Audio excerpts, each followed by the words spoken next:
শুভ নববর্ষ সবাইকে। প্রিয়ন্তিস ব্লকের পক্ষ থেকে আমার সাথে যারা জুড়ে আছো, আমার পরিবার, আমার সকল বন্ধু, সকল পরিচিতকে বাংলা শুভ নববর্ষের অনেক শুভেচ্ছা।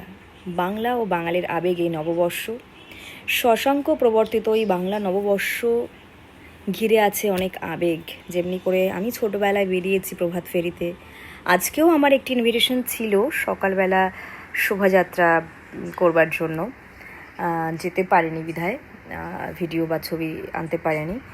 তবে আমার মতো সমস্ত বাঙালির জীবনে এই বাংলা নববর্ষকে কেন্দ্র করে প্রচুর স্মৃতি, প্রচুর আবেগ রয়েছে। কারণ আমরা তো প্রাউডলি বাঙালি না।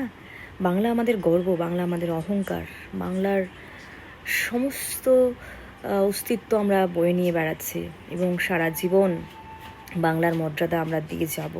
বাংলার মর্যাদা আমরা দিতে জানি, দিতে পারি, সারা জীবন দিয়ে যাব। বাংলা বাঙালির কাছে এক গর্ব। সারা বিশ্ব জুড়ে বাঙালি ছড়িয়ে আছে, সারা বিশ্ব জুড়ে বাঙালির সংস্কৃতি, বাঙালির কালচার পালিত হচ্ছে। আর কি চাই জীবনে? ব্রিটিশদের বা ইংরেজদের যে হ্যাপি নিউ ইয়ার আছে, হয়তো আমরা সেলিব্রেট করি, হয়তো আমাদের মুখে মুখে থাকে, কিন্তু বাঙালির নববর্ষের আবেগের কাছে হ্যাপি নিউ ইয়ার কিছু নয় আমি মনে করি।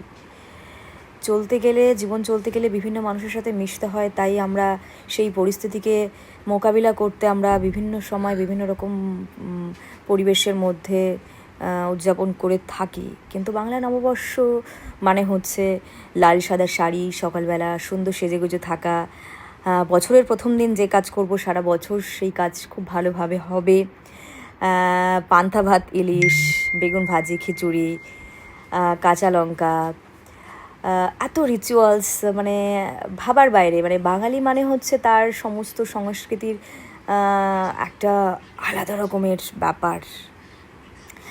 সো আমার তরফ থেকে আমার ফেসবুকের সমস্ত বাঙালিকে অনেক শুভেচ্ছা, অনেক অভিনন্দন।